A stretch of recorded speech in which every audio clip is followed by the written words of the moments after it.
오늘 보실 말씀은 요한복음 11장 45절부터 57절 말씀까지입니다. 요한복음 11장 45절부터 57절 말씀까지 신약성경 167면에 있습니다. 제가 가지고 있는 성경은 신약성경 167면에 요한복음 11장 45절부터 57절 말씀까지 제가 한 절 읽고 여러분들 한 절 읽고 한 절씩 교독하여 읽도록 하겠습니다. 앞에 자막이 준비되어 있으니까요. 여러분들 참고하시면 되겠습니다. 교독하겠습니다. 마리아에게 와서 예수께서 하신 일을 본 유대인들이 그를 믿었으나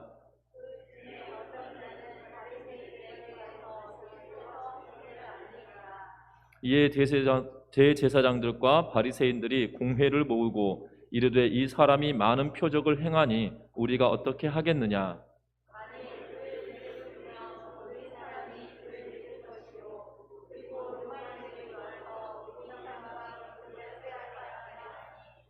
그 중에 한 사람 그 해의 대제사장인 가야바가 그들에게 말하되 너희가 아무것도 알지 못하는도다.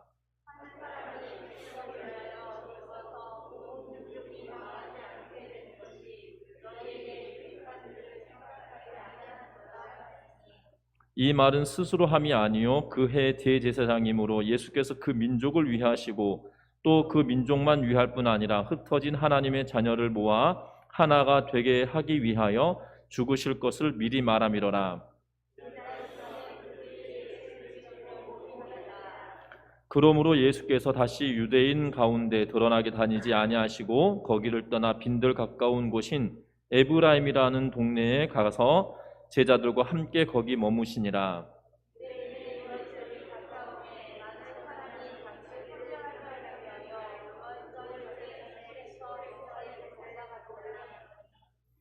그들이 예수를 찾으며 성전에 서서 서로 말하되 너희 생각에는 어떠하냐 그가 명절에 오지 아니하겠느냐 하니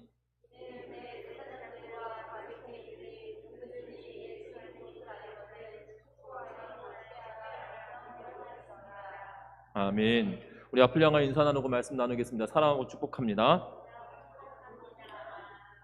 오래전에 욕심 많은 주인과 마음씨 착한 머슴이 살았었습니다. 동이 트자 땔감을 구하기 위하여 산으로 향하는 머슴을 지켜보던 주인이 대뜸 이런 생각이 든 겁니다. 뭐라고 생각이 드냐면 저 녀석이 산에 가서 빈둥거리며 놀기만 하면 어떡하지? 라고 하는 생각이 들었다는 겁니다.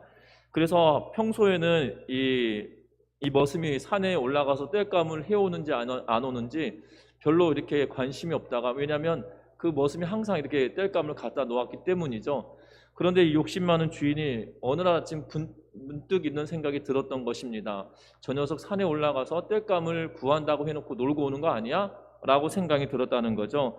그래서 뒤를 한번 밟아보아야겠다는 생각을 가지고 머슴을 쫓아서 산 중턱까지 쫓아 올라갑니다. 머슴은 항상 다녔던 길이기에 숨이 차지도 않고 그냥 순식간에 올라가 버렸는데요. 그런데 산 중턱까지 머슴을 쫓던 주인이 숨이 차서 헐떡거리며 잠시 쉬려고 하였는데 갑자기 거대한 곰 한 마리가 나타났다는 겁니다.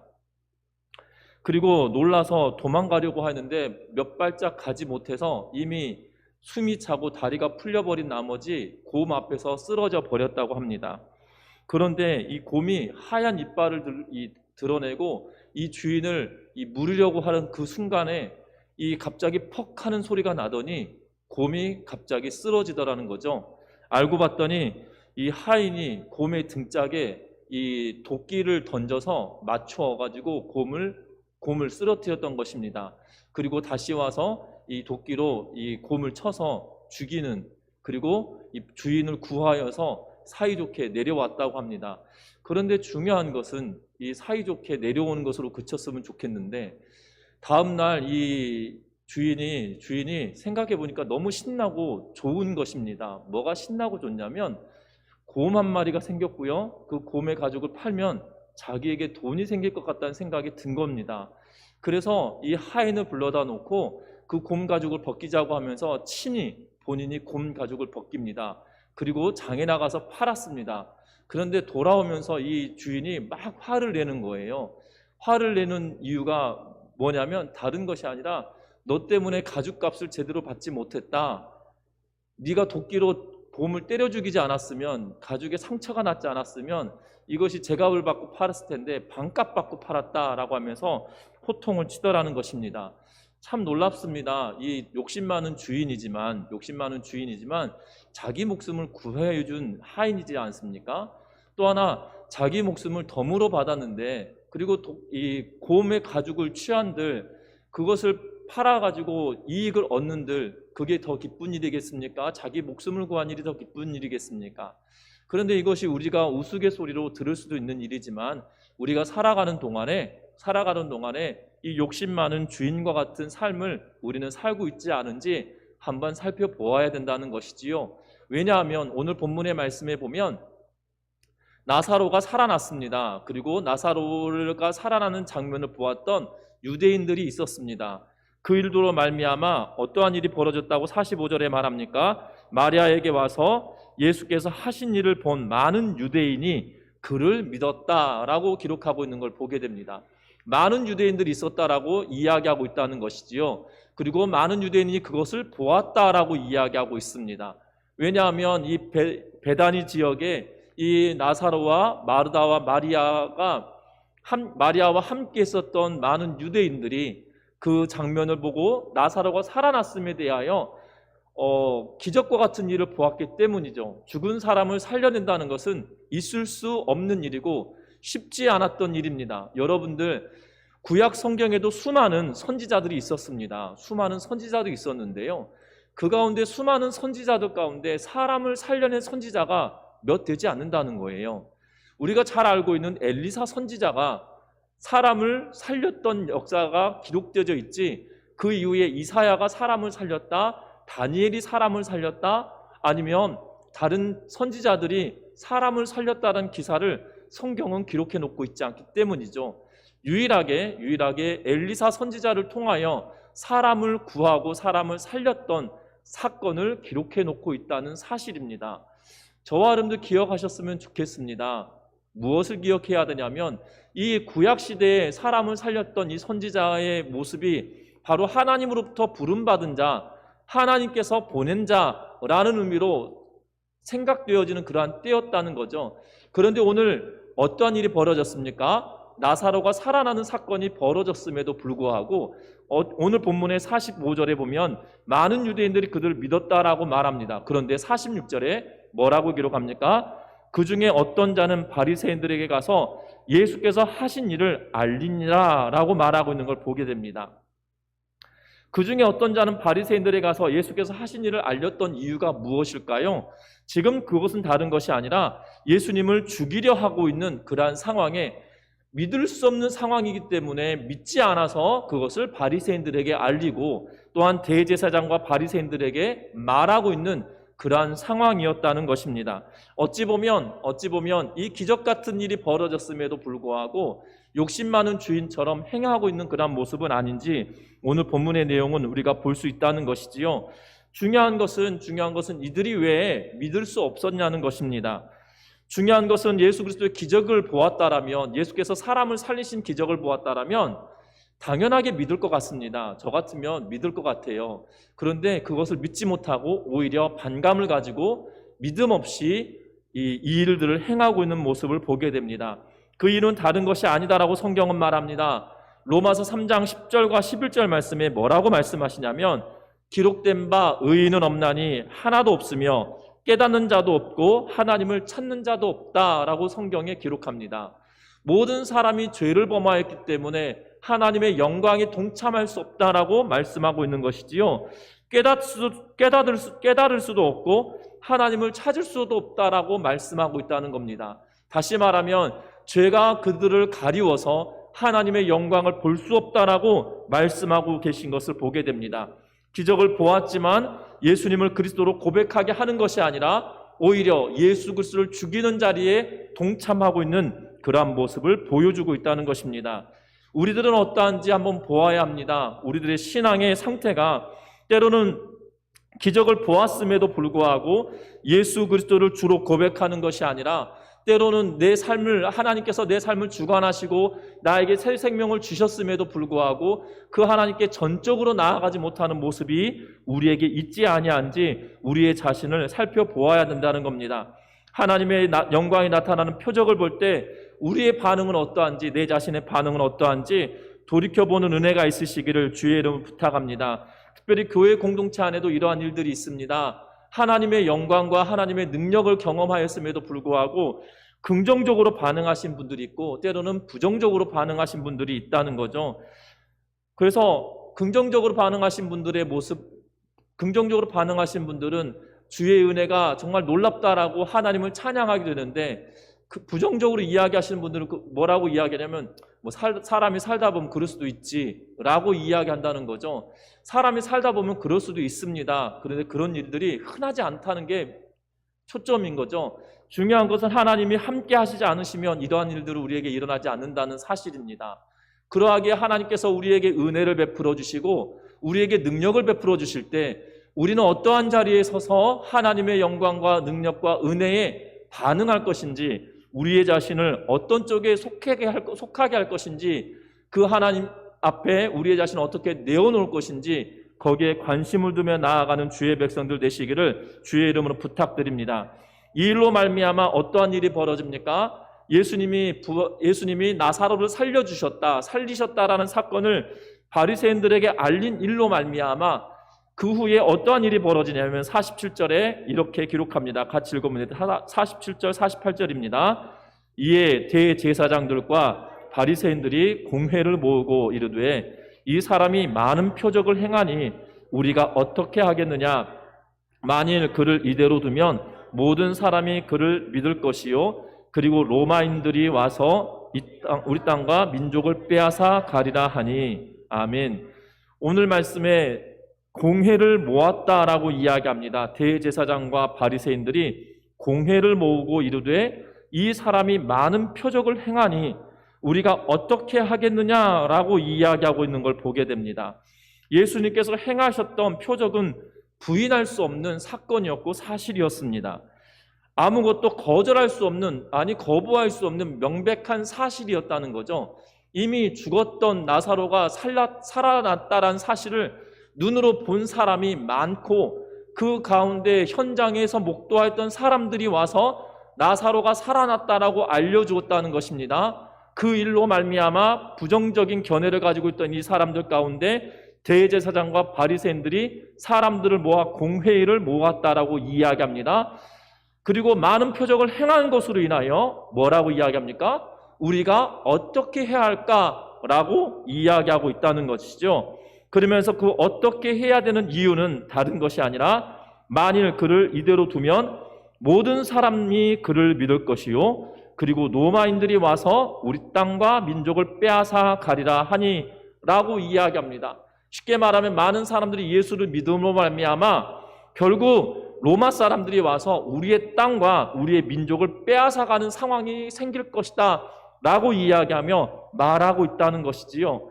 중요한 사실입니다. 지금 중요한 사실은 예수께서 메시아로 오신다는 사실이에요. 지금 유대인들의 입장에서 보면 예수는 메시아처럼 여겨지고 있는 그러한 상황입니다.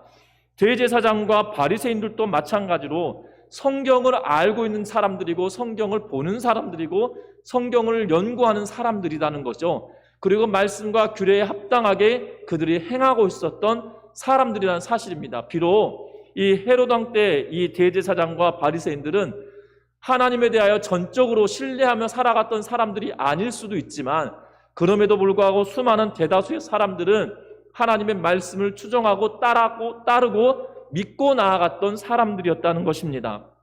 특별히 우리가 잘 알고 있는 바울도 이 바리새인 가운데 한 사람이었고 가말리엘의 문화생 가운데 한 사람이었다는 거죠. 그가 하나님의 말씀을 이미 알고 있었던 사람이었으나 예수 그리스도를 온전하게 알지 못함으로 말미암아 다메섹 도상에서 예수 그리스도를 만남으로 인하여 그가 하나님의 말씀을 다시 한번 점검하며 아라비아 광야에서 하나님의 말씀을 다시 한번 묵상하고 목도하며 예수 그리스도가 말씀 가운데 오신 분이라는 사실을 확신하고 난 이후에 그의 인생이 돌이켜지고 말씀으로 사람들을 가르치기 시작하였음을 성경은 이야기하고 있다는 겁니다.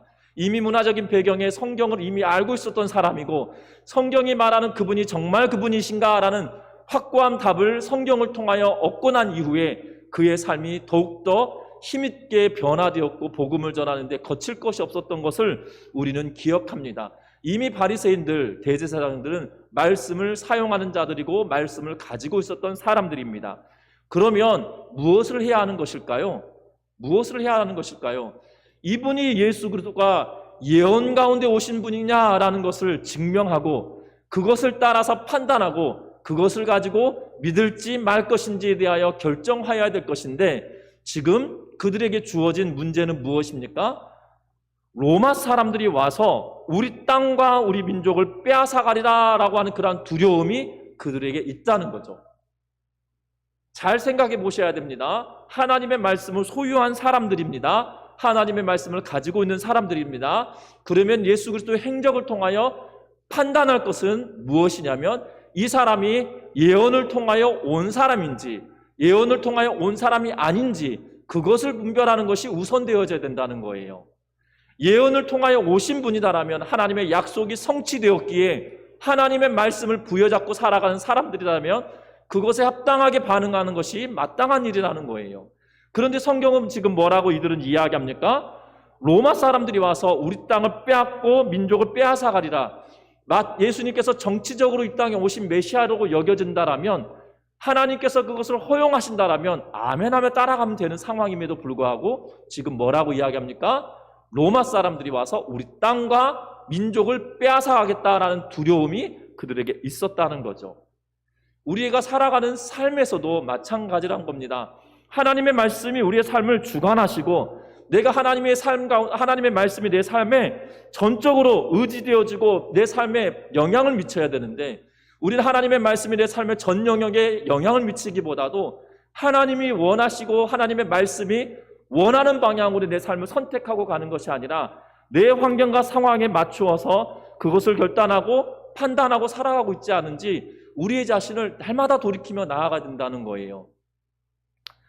이 문제에 있어서만큼 저도 자유롭지 못한 것 같습니다. 왜냐하면 하나님의 뜻을 쫓아서 나간다고 예를 쓰고 발버둥을 치지만 이 사람이라고 하는 게 참 간사해요.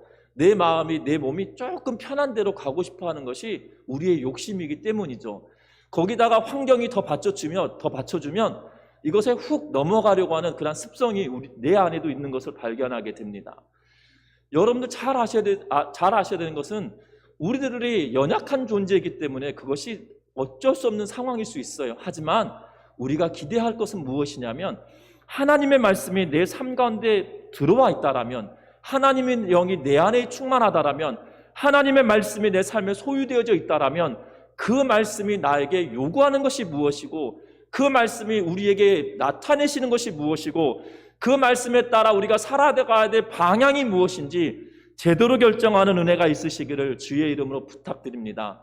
이 결단과 결정이 명확하고 결정적이어야 우리의 삶이 하나님이 기뻐하시는 삶을 선택하며 가게 되어진다는 것이에요. 때로는 그것이 잘 안 될 수도 있습니다. 이들을 그렇게 결단하고 판단하고 있기 때문이죠. 어떻게 보면 이들은 그들이 가지고 있는 가치관과 그들이 가지고 있는 기득권을 포기할 수 없는 그러한 것을 분명하게 드러내고 있는 것처럼 보여집니다.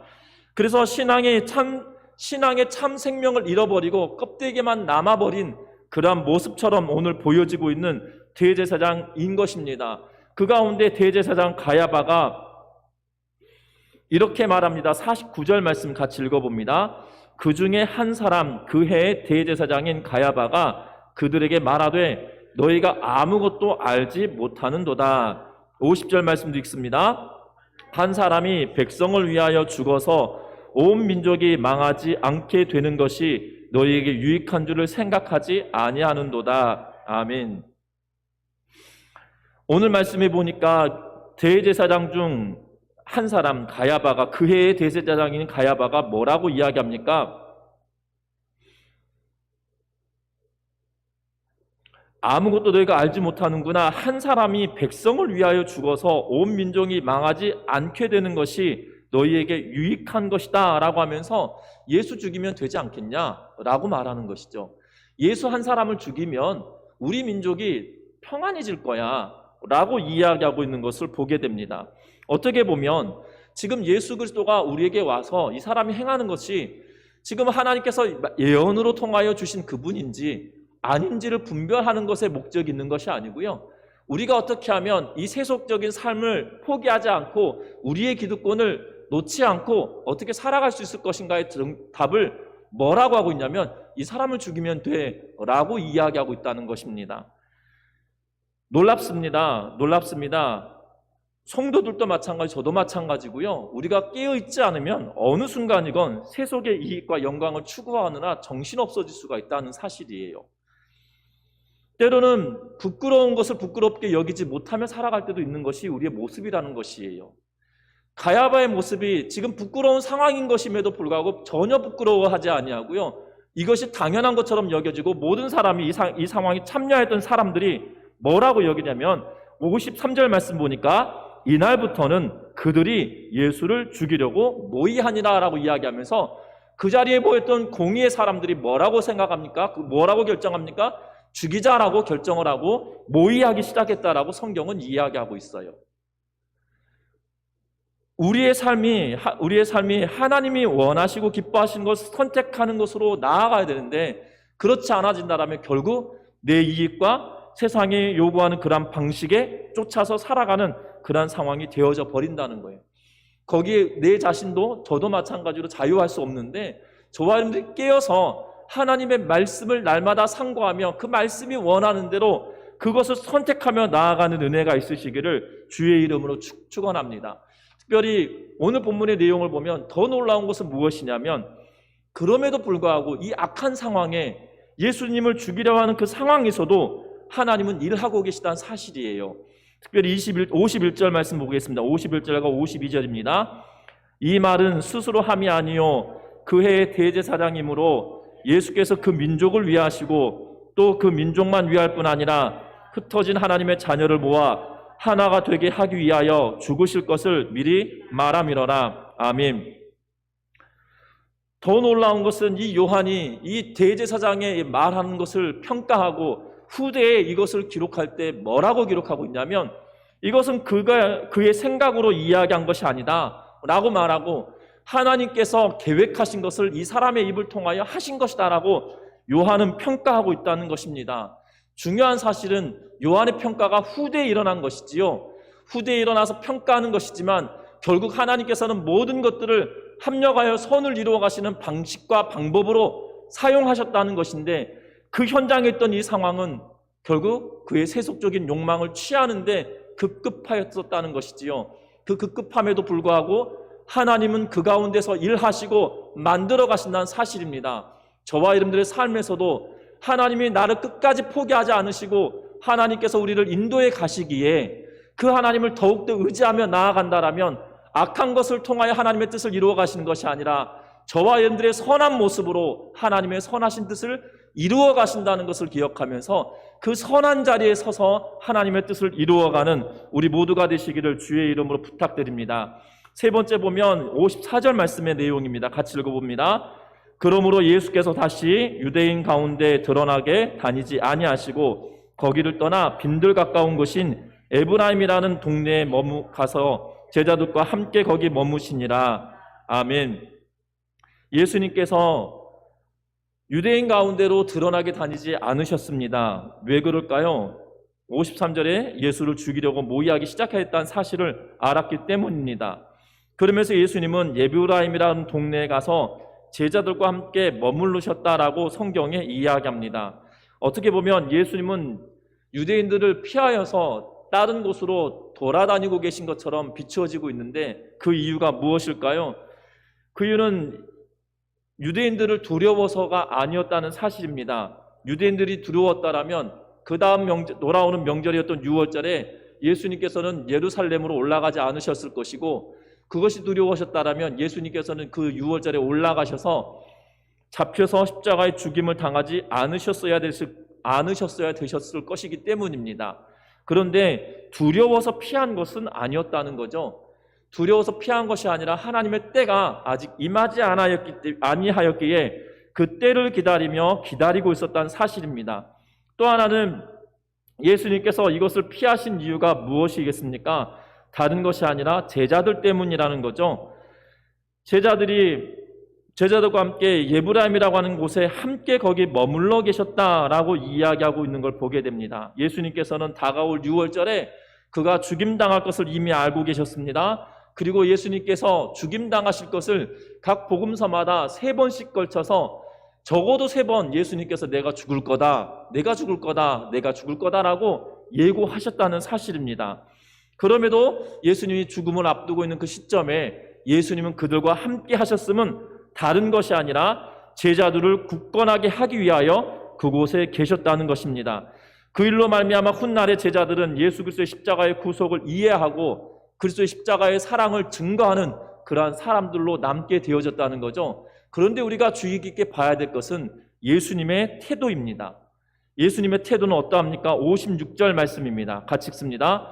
유대인의 유월절이 가까움에 많은 사람이 자기를 성결하게 하기 위하여 유월절 전에 시골에서 예루살렘으로 올라갔더니, 아멘. 오늘 이 말씀에 유대인의 유월절이 가까웠다, 그리고 유월절 전에 시골에서 예루살렘으로 올라갔다라고 이야기합니다. 유대인들이 두려웠다라면 이 유월절에 올라가지 않으셨어야 될 것입니다. 그런데 그 유월절에 올라가십니다. 특별히 예루살렘으로 이 올라가는 이 마지막 여정은 결국 예수님께서 십자가에 죽으시는 그러한 사건을 경험하게 되어지는 유월절이었다는 것이지요. 중요한 것은 예수님이 이 상황에 예수님은 하나님의 말씀에 순종하는 자리에 여전히 나아가고 있다는 사실입니다. 예수님이 죽을 수 있는 그러한 상황이고 이미 공회에서 예수를 잡아 죽이기로 결정하였고 어떻게 해서든지 죽이려고 하는 그러한 상황에 놓여졌습니다. 그래서 57절에 보니까 대제사장들과 바리새인들이 누구든지 예수 있는 곳을 알거든 신고하여 잡게 하라 명령하였다라고 이야기하면서 예수를 발견하거든, 예수님이 있는 곳을 알거든 신고해라, 그를 잡으려고 신고하도록 하였다는 사실입니다. 예수님을 죽이기 위하여 혈안이 되어져 있는 그러한 상황입니다. 그런데 그곳으로 올라갑니다. 그것은 다른 것이 아니라 순종의 자리로 그분이 나아가셨다는 사실입니다.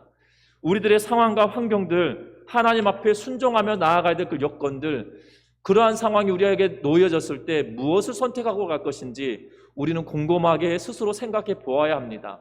우리의 삶이 누구를 위한 것이고 내 삶이 무엇을 위한 것이고 나의 인생이 무엇 때문에 살아가고 있는지, 오늘 대제사장과 예수님의 모습은 분명하게 다르다는 것이에요.